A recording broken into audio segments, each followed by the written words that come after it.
Greetings, everyone.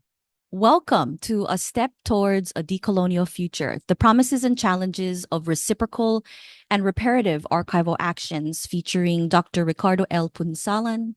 My name is Dr. Ellen Ray Cachola, the Public Services Supervisor and Archives Manager at the William S. Richardson School of Law Library and lecturer for the Department of Ethnic Studies at the University of Hawaii at Manoa. I will be the MC for today's program.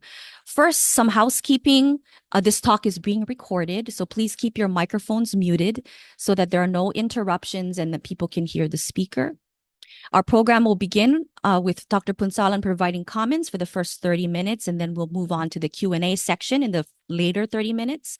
Feel free to add questions or comments in the chat box. We will do our best to get to them in the Q&A section. We'll also open up the microphones, and you can orally speak your question if necessary as well. This talk is in celebration of both Archives Month and Filipino American History Month. Let me introduce Ricky, whom I met when we were both Filipino doctoral students in the Archive Education Research Institute. Today, Dr. Punsalan is a scholar of archives and digital curation with a focus on community access and use of anthropological data in archives, libraries, and museums. He co-directs Reconnect, Recollect, Reparative Connections to Philippine Collections at the University of Michigan, a project engaged in reparative work for Philippine collections acquired by the University of Michigan during the U.S. colonial period. He also serves in scholarly and leadership roles with the Society of American Archivists and the Library of Congress American Folklife Center. I'm sure you've read the provocative flyer that lists Ricky's research and decolonial archival work. I wanted to hear him speak because Hawaii's indigenous Kanaka Maoli communities have been dealing with similar historical power dynamics of their cultural materials being amassed by colonial institutions. Also, there are many immigrant groups, like Filipinos, who were pulled to Hawaii during the U.S. settler colonial period as exploited labor, but who also have been pushed out of their own homelands because of their experiences of colonization. Let us direct our attention to Dr. Punsalan, who will share his research and strategies on decolonial approaches to Philippine collections at the University of Michigan. I hope that through this conversation, we can gain insight on the multi-layered decolonial archives work that needs to take place within multicultural societies on Indigenous lands. Ricky, thank you so much for speaking with us today. Please take it away. Yes, thank you, Ellen, for inviting me. It's really my pleasure to speak. The folks in Hawaii are basically the people I've always wanted to to meet and present my work with because of the long historical and cultural ties. Being a Filipino operating in the Midwest, like that distance is quite a challenge for me. So having an opportunity like this, even though it's online, is it gives me joy. So before I begin my presentation, I'd like to give a land acknowledgement. So the University of Michigan is located on the traditional territory of the Anishinaabe people. In 1817, the Ojibwe, Odawa, and Wadewanami nations made the largest single land transfer to the University of Michigan, which became, the very seed of its growing endowment.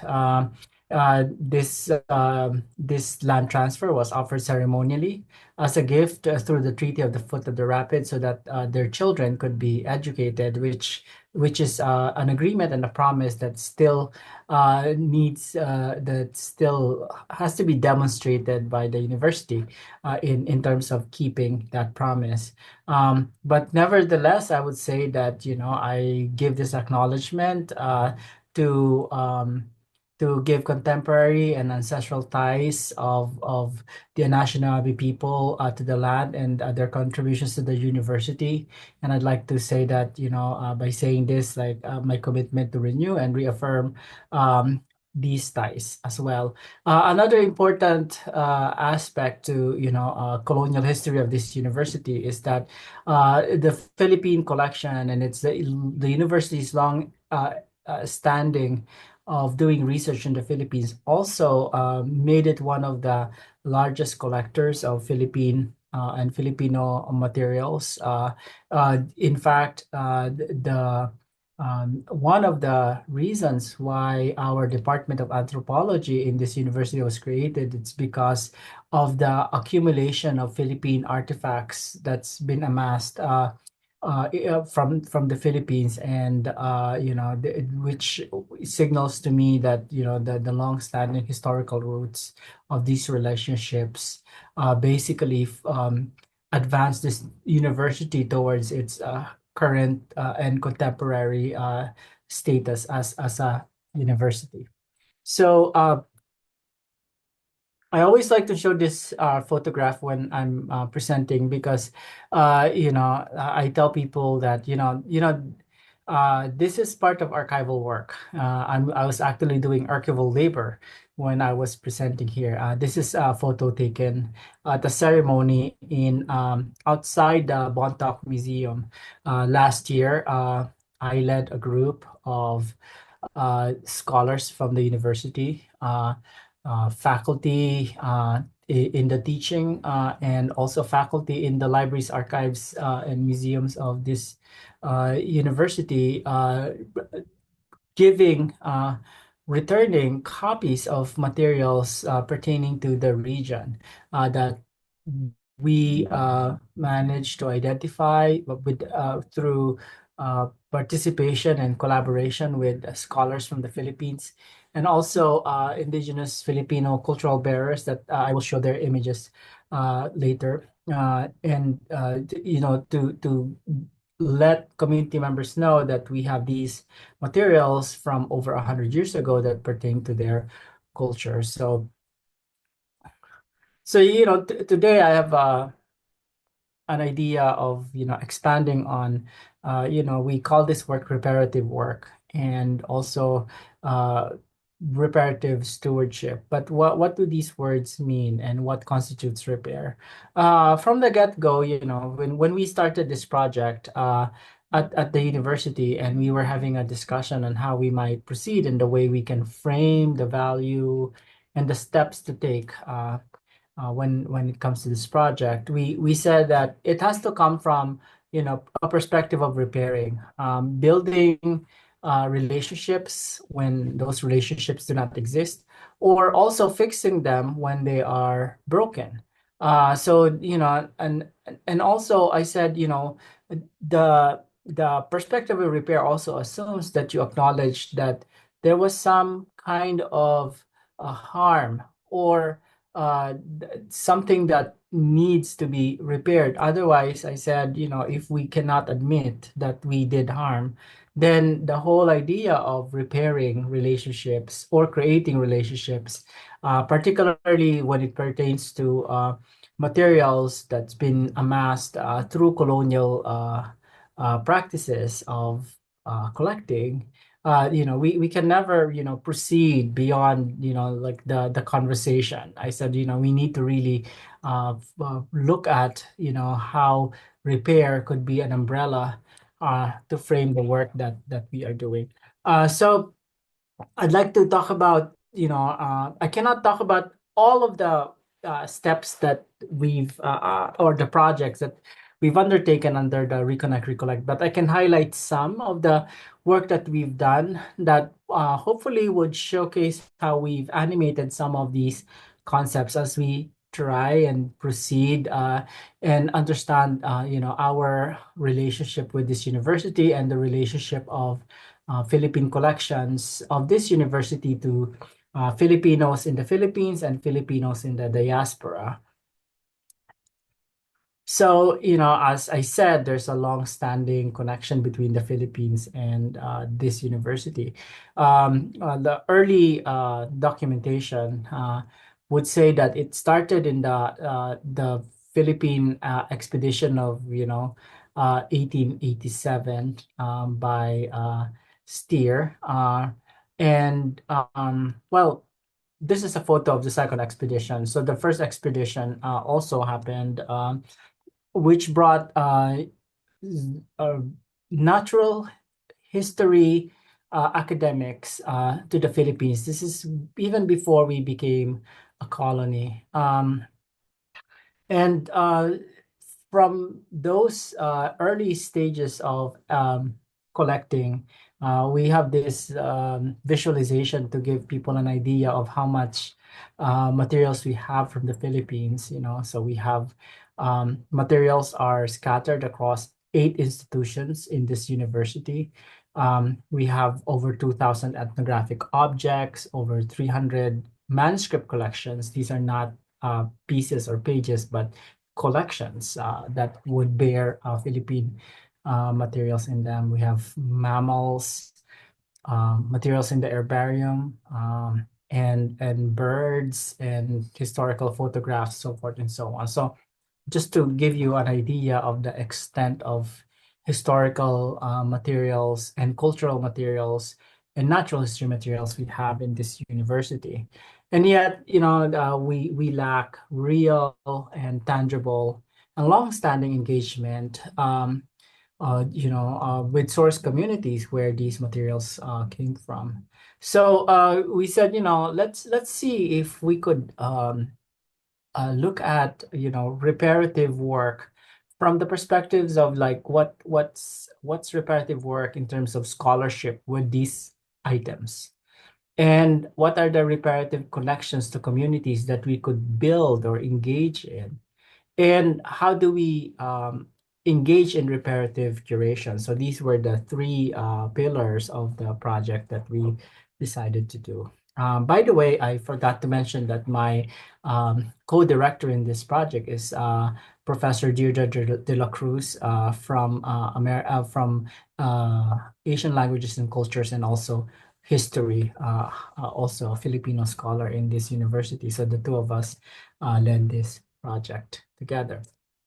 So in terms of reparative scholarship, for instance, we know that the Protocols for Native American Archival Materials has been in existence since 2007. It was endorsed by the Society of American Archivists in 2018, that provides us a perspective on the value of access and reciprocal work when it pertains to Native American archival materials. Recently as well, we a lot of you probably have seen the works of Tuck and Yang on refusing research. So one of the ideas that I got from this work is that when the subaltern can speak, it's always about to speak about our pain. Also, that some forms of knowledge the academy actually doesn't deserve, and often research is not the intervention that is needed from us by communities, but at the same time, being university collections, being at the heart of institutions within a university, we tend to prioritize academic research, and never really allowing for community perspective and also celebration of these materials. For the longest time, the perspective of the university is these materials that are in our herbarium, our zoological specimens, our historical records are all for academic research. Well, occasionally you have communities being let in to come, but it's not the center of access for this university. Recently as well, we've been aware of this concept of slowing archives, to slow down and to open the possibility of seeing the intricate web of relationships, that are formed and forged through, attention to collaborative curation processes that, will challenge and will not uh, default to normative structures of attribution, access, and scale, like slow work, enacted in terms of relationality, our positionality, and framework that will privilege restorative and reparative work, and that is decolonial in its logic and practice. I love this particular work in perspective, the slow work of archives that doesn't always just march into the fast world of digitization and online access, but actually relationship building and questioning why we haven't formed these relationships and that we keep working on behalf of communities without necessarily consulting communities. So I'm also inspired, in more recent scholarship on the idea of reciprocity, what reciprocity might look like. But I said, it cannot just be a gift and counter gift relationship, but something that's like that allows for power to flow back and forth between parties, not just constrained and held by one party, right? Like it's also about the cycle of circulating and sharing knowledge, and like there's an accountability in this relationship, and something that's continuous and really like not a one-off. You go there and then you're done and then you walk away. So I said, how do we work with this material, with these ideas of reciprocity in mind when it pertains to Philippine items in Michigan, which is located in the Midwest, so far from the source communities.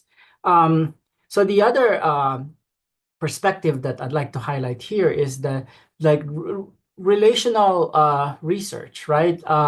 Where you privilege relationship building and you create knowledge relationally, and that scholars are that actually elders and indigenous community members are scholars in their own right, and that they are equivalent to primary sources, not necessarily just the items that we have, because most of the time we center the collection, but not people, right? And the cultures represented in the collection. So these were the guiding posts that I was operating on. So we said, how do we do this differently? How do we do this, otherwise, right? We are not happy with how materials, collectively, like including the people in charge of the collection, like collectively, we're not happy. But how do we reimagine this work, right? How do we rethink and redo this work? So, we allowed ourselves to have 2 years of, experimenting around access, community consultation, like the how do we lay the foundations of decolonizing the collection, and that work being informed not just by the academic thinking around decolonial work, but actually through consultation and reciprocal actions. So we said, let's see how we can engage communities, and community being defined as Filipinos in Michigan, and also Filipinos in the Philippines and elsewhere. It's not like Filipinos are not in this university. In fact, one of the prevailing stories that I hear all the time is that, I'm a Filipino who went through the university. I now live in Detroit. I never knew that there's this massive collection of Philippine items in that university when I went there as a student. So I said, we really need to build this relationship. If we cannot even show connection to Filipinos within the vicinity of this university, we how can we inspire confidence that we can make these collections accessible beyond the immediate uh, Michigan community of Filipinos. So one of the steps that we did is to bring artists, Filipino artists, to engage with the collection without any requirement of producing art. We just wanted artists to say, you know, examine the collection and allow the collection to inspire you at some later point to in the artistic work that you do, like what would happen, and then what happens if we have a dialogue and a conversation around the artistic use of these materials. We also went to the celebration of Philippine independence in outside of Detroit to show collections, and brought this knowledge about the collection to Filipinos in the Michigan area. we engaged our undergraduate students. In fact, when we started this, there was so much joy and fascination about, like cultural art items we have in our museum, in our archives that, like FASA, the Filipino American Studies Association, is invested in doing this every year for its membership. Um, sorry. What did I do? I think yeah, I need to move forward. So okay, so um, also we have residency with Filipino martial artists to show we have a lot of weaponry in our collection, which is I think should not be surprising if we think about these materials to have been collected during the Philippine American War. These were the weapons of Filipinos that were gathered in the field, and I think many Americans were interested in like gathering them, and then somehow they ended up in the university. But we said, how do we show Filipinos here and in Michigan? Like how these materials are were used, and their significance. So we have a martial artist come and talk about the weapons. Um, Also, we brought culture, cultural bearers from Cordillera, one tattoo artist, Amin, and then Johnny, who is a basket weaver. Here he is. And then also Kathy, who is a textile weaver. From the Cordillera region. You also interact with our collection and then have a conversation around the value of access to the materials that we have in the collection and their significance in sustaining cultural practices in the region and like looking at textile patterns from over 100 years ago, basket weaving patterns from our collection and also tattoo patterns from the materials we have in this university. So and then we went to the Philippines, and then I will zoom through the rest of the slides just to show you some of the institutional and community work that we've done in Cordillera. So just for a recap to some, because I know there are lots of Filipinos here, but in case you don't know, this is the Cordillera region. So we went to this region last year to identify specific items in our collection that might be of relevance to these communities in these dots. So we went to the University of the Philippines Baguio because they have an archives, and we provided digitized copies of materials pertaining to the Cordillera communities in this archive. We went to the Ibaloy Heritage House. We met with, I think, about 7 clan members of the Ibaloy to, give copies of images of their ancestors and have a community dialogue around like what else can we do to provide materials back to communities. The Clan Elementary School in Bukod, where the teachers were using these items for elementary children in their school. The Bontoc Museum, where the image I started with, where we were doing the welcome performance. So we gave copies, both print and digital, to this museum. At the Mountain Province State Polytechnic University, I'd like to call your attention to the image on the right here. This lady is holding an image of her great grand uncle, who was exhibited at the World's Fair, and she was basically saying, "Can I have this?" Not so that I could display this at home. And we said, yes, absolutely. I think these images do not just belong in archives and museums. They should also belong in your homes. If they are displayed in a gallery, they should also be displayed in your homes because these are your ancestors. So we allowed for this kind of open possibilities of giving materials not just to institutions and universities, but also to people who are requesting copies of materials. So this is at the Ifugao State University Rice Museum, and also the National Museum branch in Kiangan, which is in the Cordillera. Also Nueva Vizcaya State University Museum. So that just gave you an idea of like this notion of return.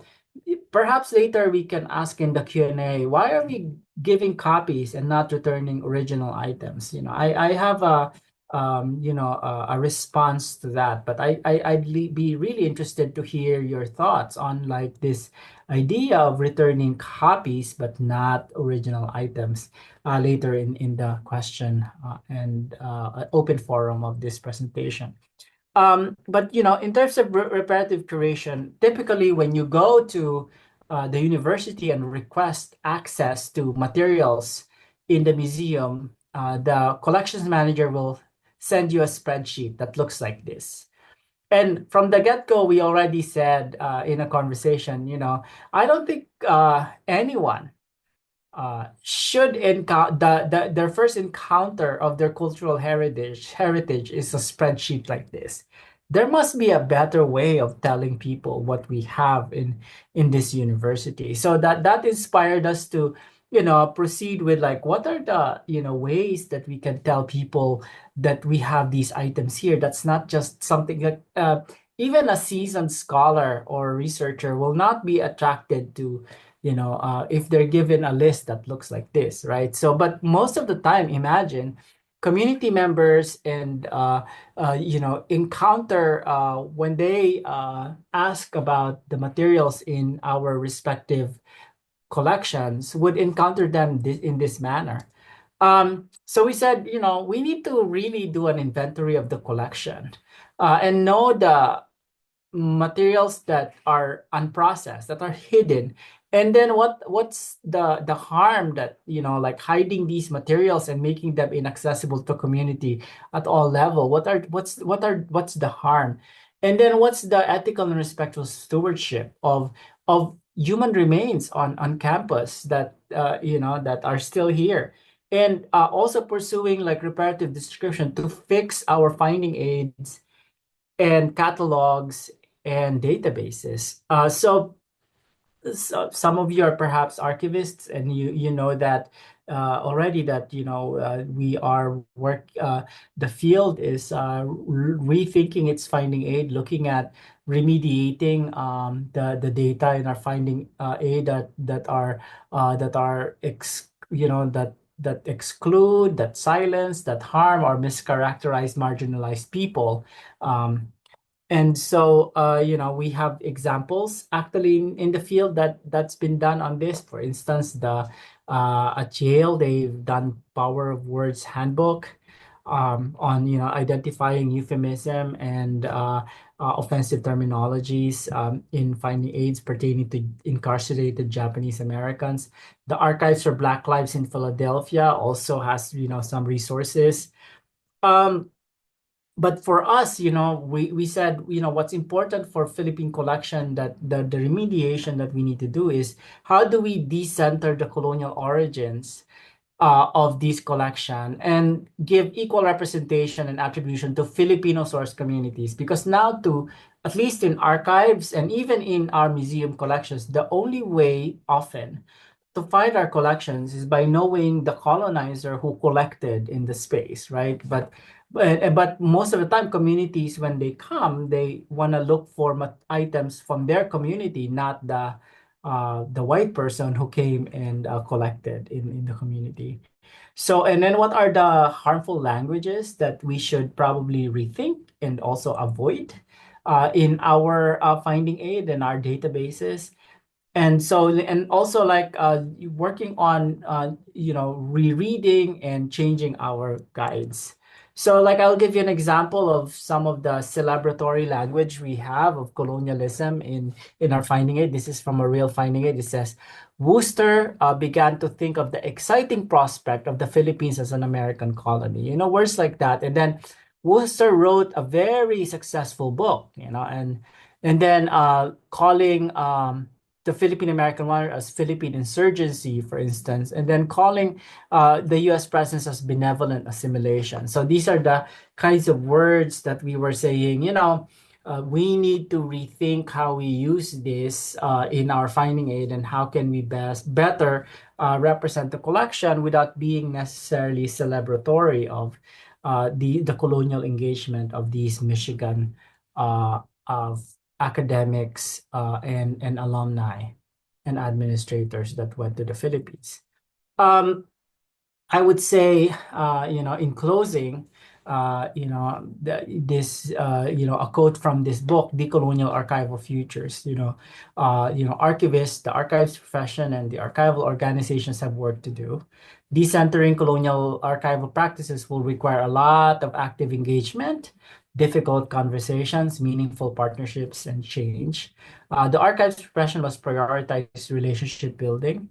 The archives profession still needs to do and imagine how archival practice, research, and community engagement can exist in decolonial frameworks.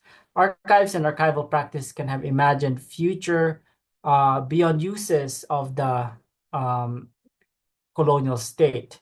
They can exist beyond the structures created through the legacies of white supremacy and become part of decolonial power. Likewise, archives can be part of the future of Indigenous communities who are reclaiming and preserving their stories for future generation. So, maraming salamat. Thank you very much for this opportunity.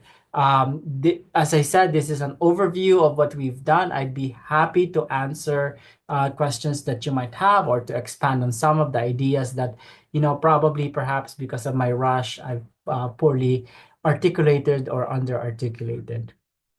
Thank you. Thank you very much, Ricky. So, audience, do you have any questions? Maybe I should stop sharing so you could all see me. Sure.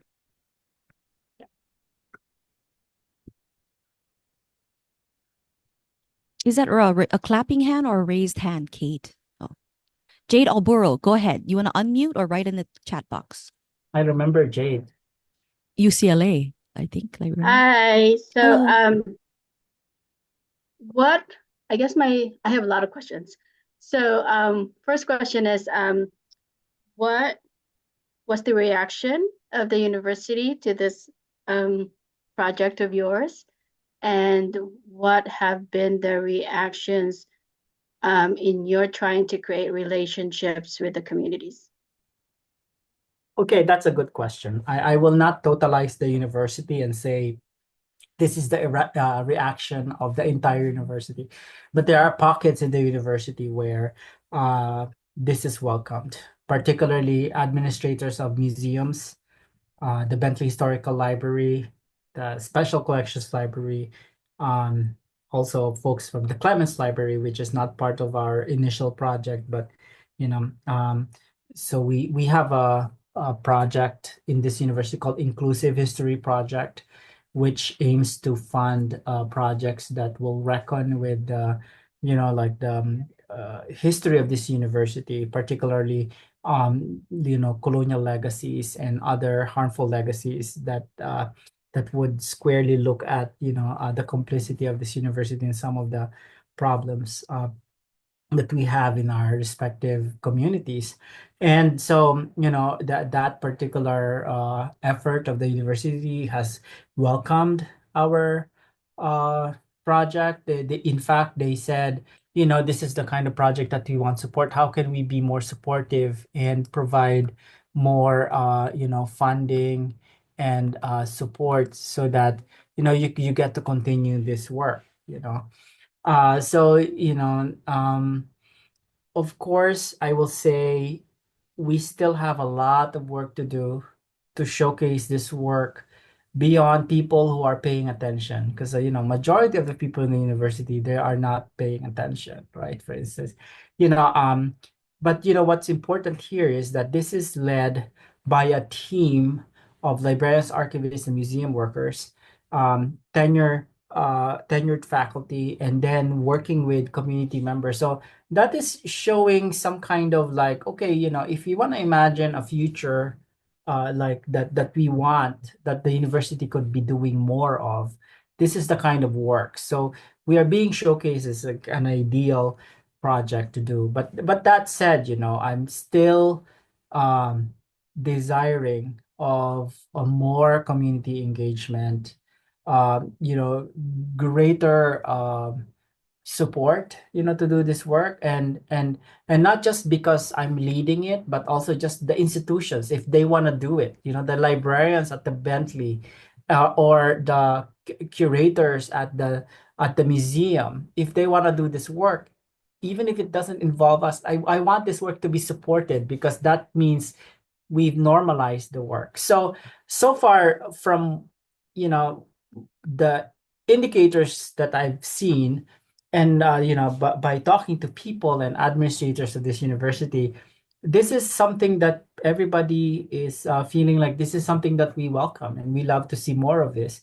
But from the perspective of people who are actually doing the work like me, I would say, well, we need more support, so we can do this, and we need to normalize this work, and it can't just be always me and my colleague Deirdre doing this all the time. Yeah. I hope, like, I try to paint a nuanced picture of the reaction and reception.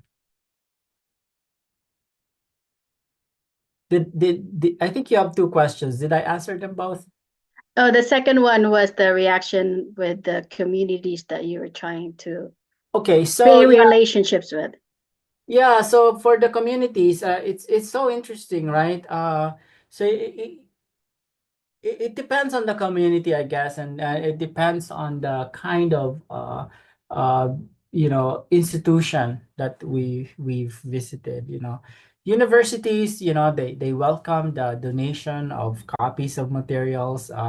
They saw a lot of opportunities for programming, right?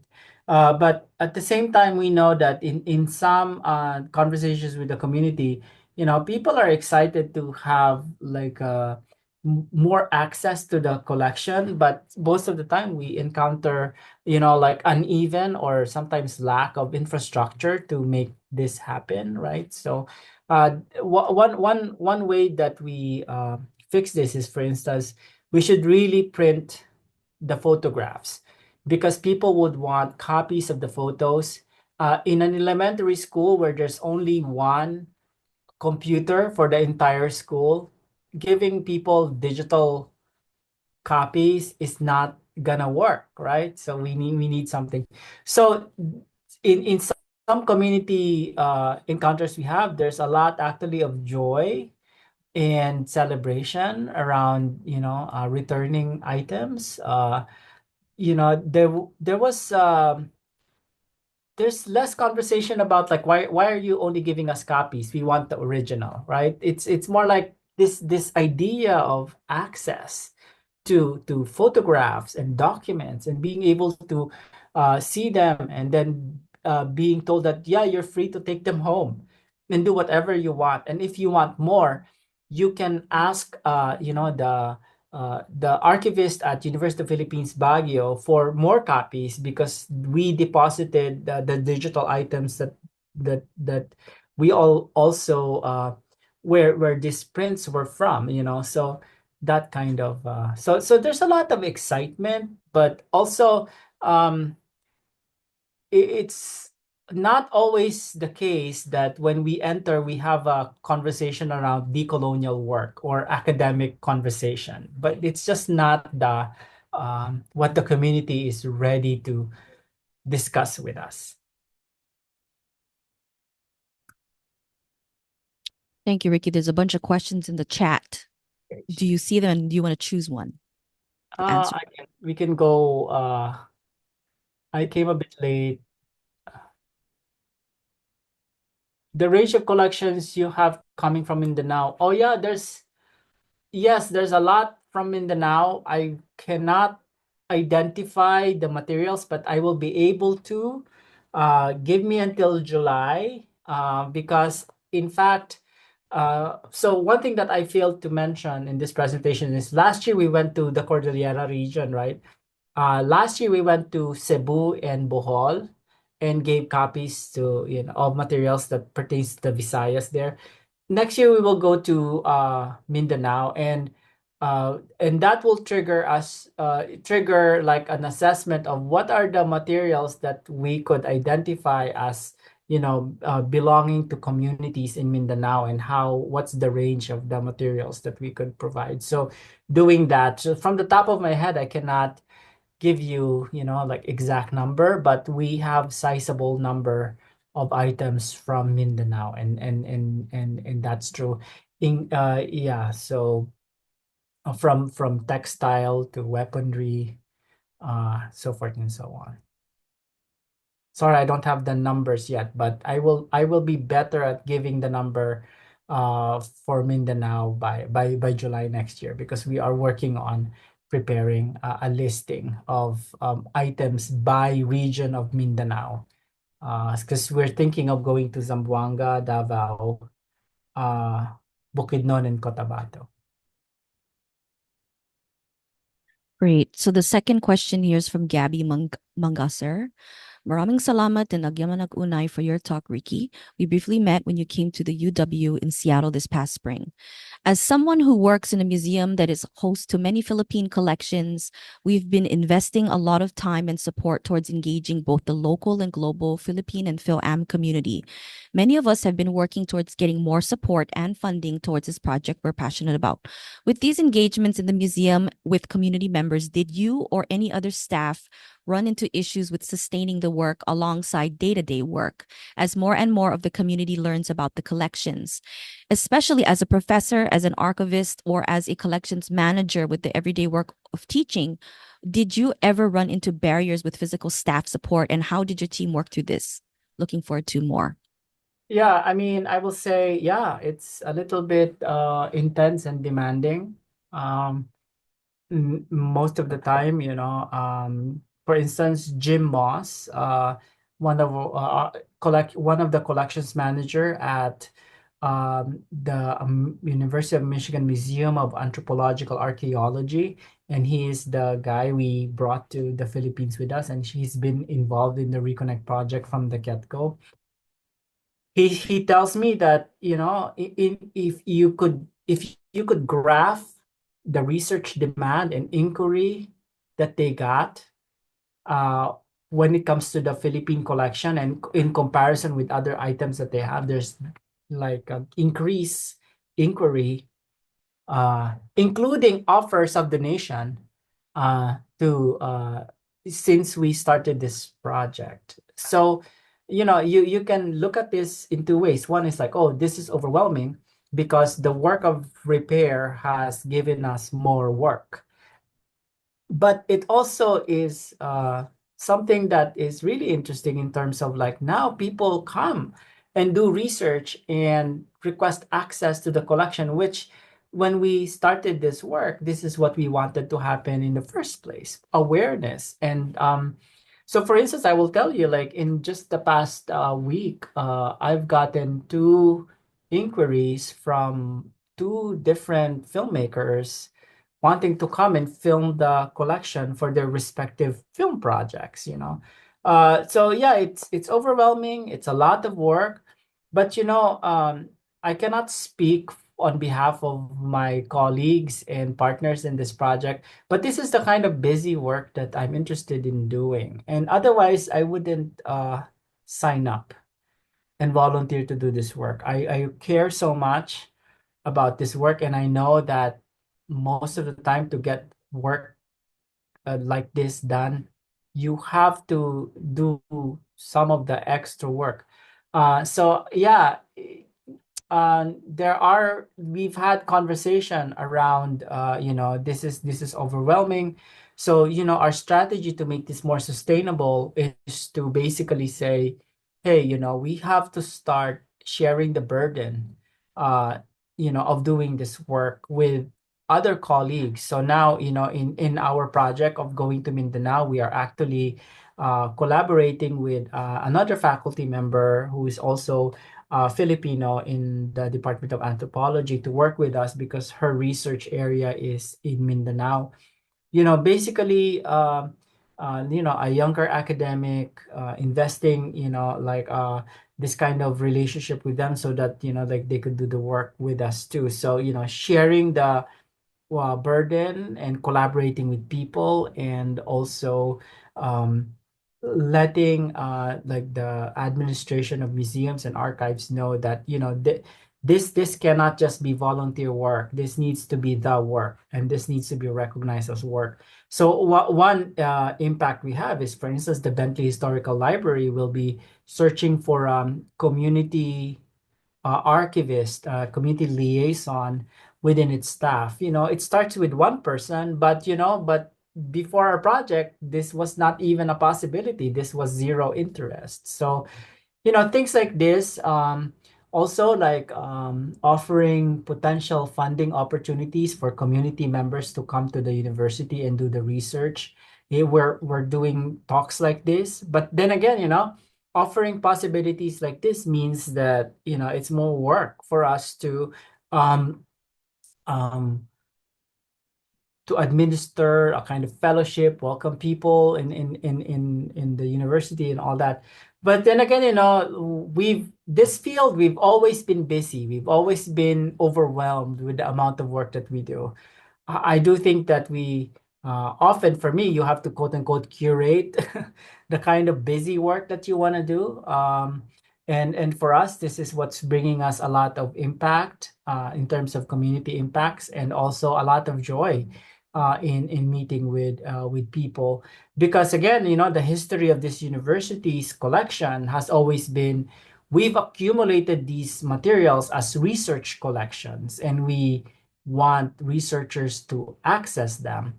But bringing community users, and more often than not, we are not ready and equipped, but we explain this to community members, and we and then we become better in doing this work. So yeah. So and also I'm just so happy because particularly my collaborator, Deirdre de la Cruz, is an anthropologist, and she's like working with other scholars who are Filipino with a different disciplinary perspective gives me a lot of joy, and it makes me better as a person. So I just think that, yeah, again, the message I'd like to say is, yes, I will not deny that this is busy work, but at the same time, this is the kind of busy work that I think is worth my time and my investment. And please do not engage in this work if you're not ready to give your time and attention to it, because you will just, I think, um, um, walk away having not satisfied anybody. So yeah. Okay, anyone else?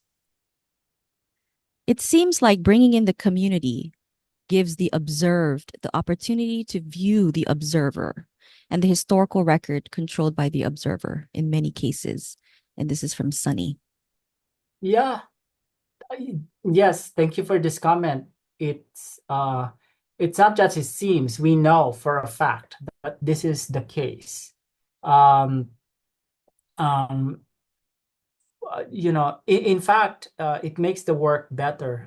So one of the collections manager at the museum, when we brought Kathy, the textile weaver, um, to the university, and Kathy brought her loom and showed the collection manager on how the items in their collection were, the process to weave, the materials in their collection.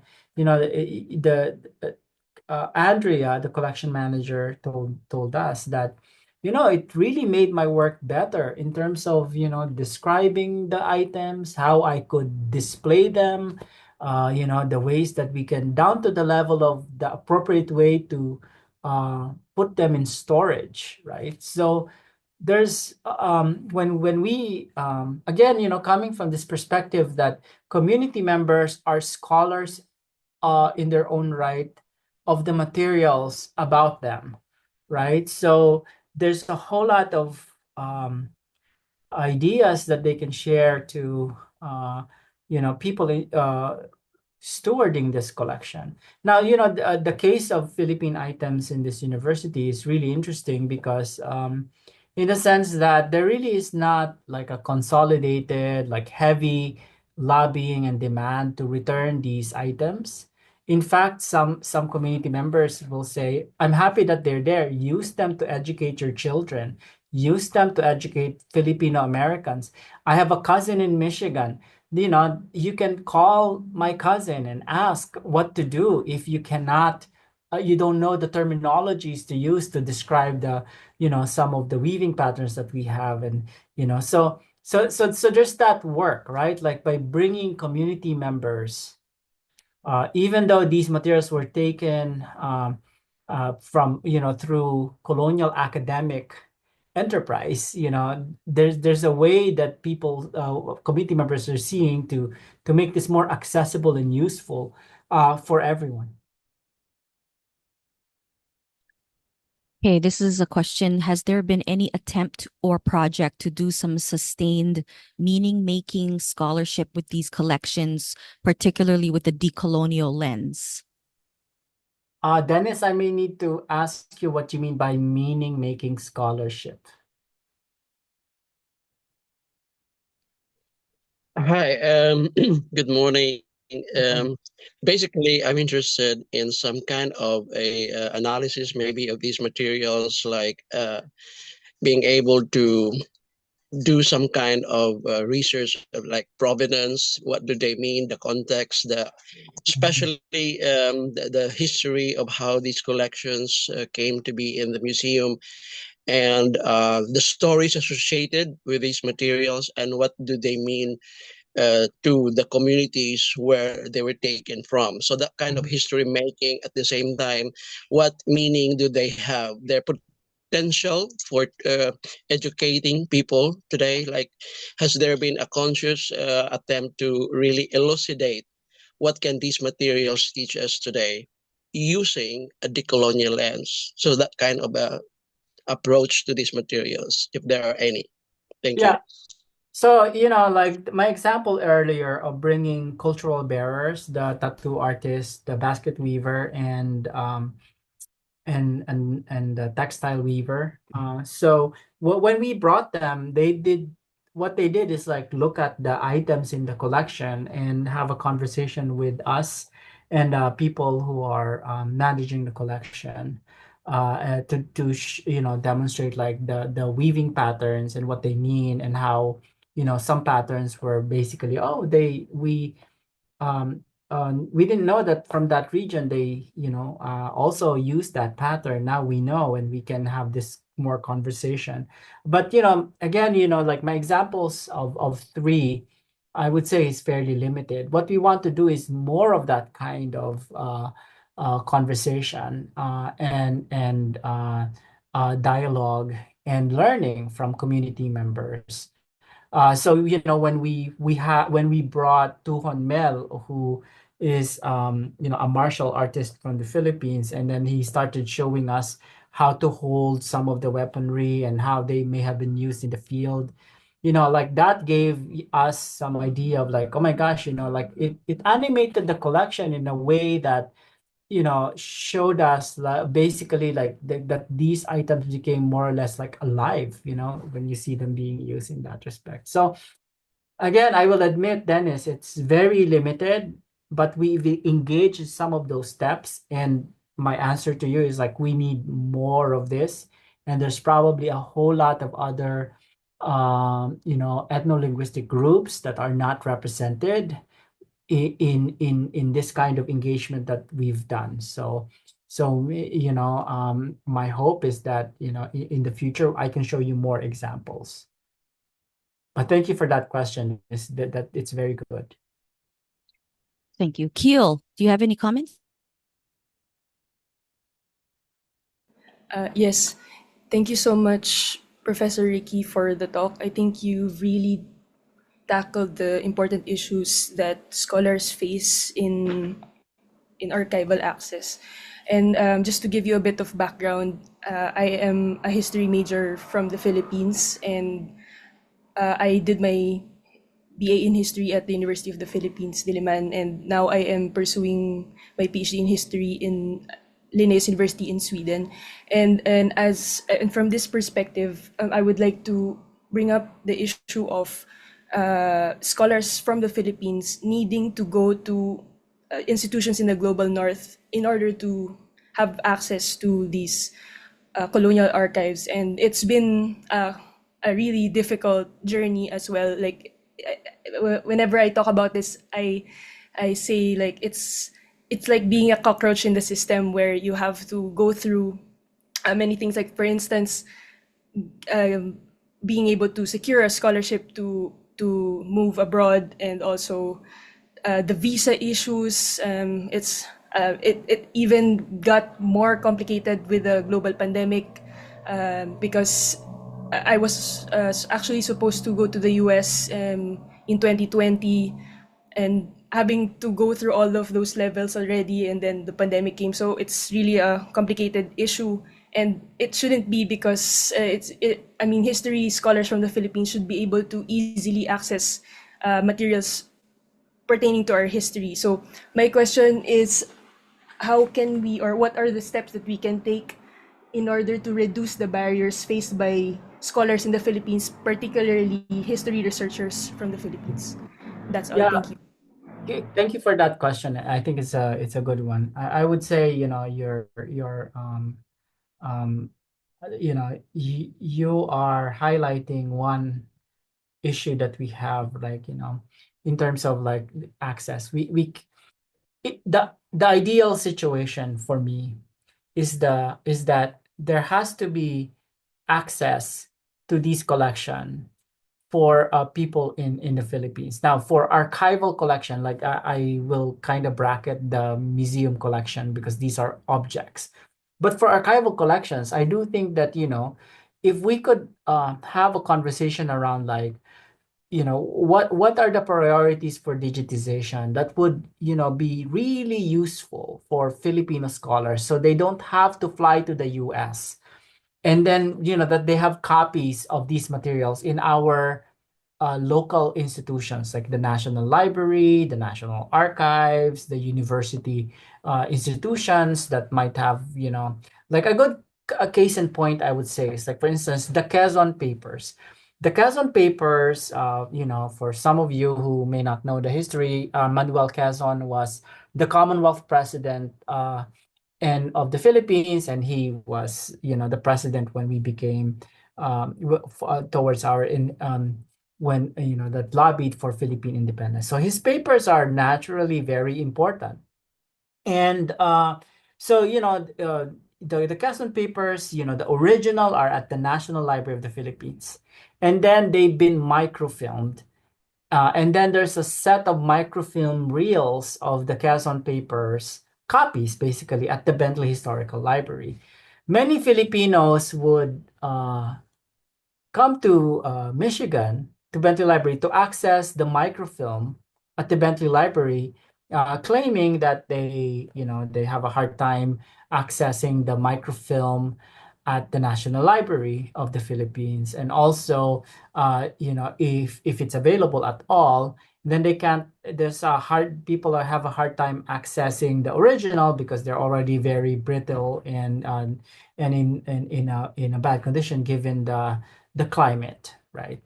So, I said, so why can't we work together and digitize the microfilm, since we have, the better version of the microfilm is actually here at the Bentley Library, and, convince the director of the Bentley to do this, and she said, yeah, we'll send it to a vendor, we'll microfilm it, and then we'll send these the digitized copies that, many scholars from the back home are saying actually better, in better condition, back to, institutions in the Philippines. So there's no pressure for Filipinos to spend time and resources to come here to access the collection. So I think we need more of that kind of, prioritization and identification, but it can only happen if we work together and we consult. Thank you, Ricky, very much. We are coming 1 minute to an hour. Is there any last questions? And if not, maybe Ricky, you can put your email in the chat box if people Yeah, have any remaining questions. yeah. Well, Here's my. yeah, put your email in. Thank you everybody for joining us for this conversation with Dr. Punzalan. Please do message him if you have any further questions. And yes, I really hope that these kinds of conversations continue in all the libraries and archives that we work in. Have a great day. Thank you so much. Thank you, Ricky. Have a good day. Ellen, do you want me to stay or? Um, yeah, let's chat after. Let's see after. Okay.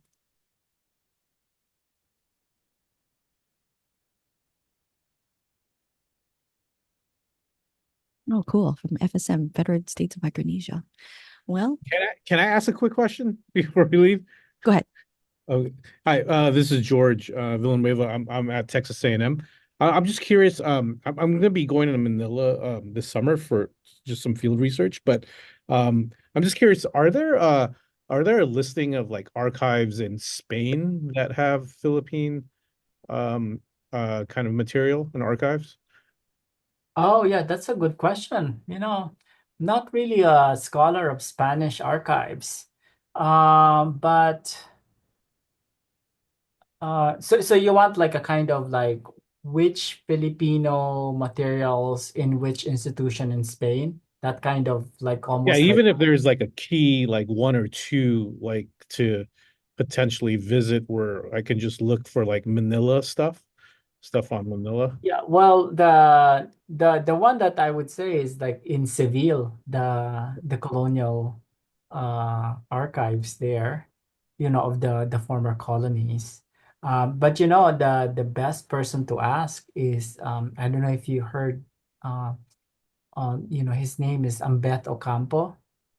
Okay, I'll check. Ambet, I'll give you the like in chat. So Ambet is he And thank came you, Ashley, here. for this. Sorry. No, thank you, Ashley just mentioned as well. So Yeah, in Seville. Yeah, so but but also like the Catholic orders, the Franciscans, the Dominicans, the Jesuits, they will have when they went to the Philippines. So those orders too, okay, the ones, they will have so there's a whole lot of Spanish materials. Like I even heard that there could be some in Mexico. Mm-hmm. It's just that what happened, at least as you know, in our history, we are not as proficient in the language, Spanish, and also read in Spanish. But somebody like me, like I could read English. That's why I'm focused on U.S. colonial. But we need to talk to our colleagues who are doing Philippine Spanish history, because they would know the archives that they visit. Yeah, unfortunately for you, I'm not that scholar. I'm more focused on U.S. imperial and Philippine colonial stuff. yeah, great. I mean, that was totally helpful, and thank you, Ashley, as well. And I'll definitely look up and get in contact with Ambif. But thank you again. This was great. Thank you, everyone. Yeah, tell Ambet I ask you to, like, I send you his way so that yeah. Okay, thank you. You all have a good night. Good night.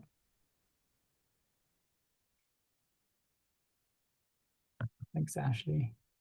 Okay. Okay. Well, Thanks, Ellen. yeah, thank you so much for joining, and I really hope we stay in touch. And if you're thinking about other kinds of conversations you want to have, I'm definitely open to like thinking about it with you, especially And for also, yeah, well, we're on Facebook together, so yes, on Facebook. And also, the next time I fly to Hawaii, or yes, if you are coming to this land and attending SA or something, let me know and we should go grab coffee. absolutely, yes, we'll make And that thank happen. you, Ellen, again for organizing this. I'm really happy that I get to present Yeah. this particular audience because I've really been wanting to do this. Yeah, I think your conversation was really insightful, and it just raised a new level of conversation to what we need to have here in Hawaii. So thank you so much. We have to have more conversation. So we'll continue to chat on Facebook. Yeah, just one afternoon and we do it. And Okay. salamat, Okay, thank you. salamat. Take care. Ingat. Bye. Bye.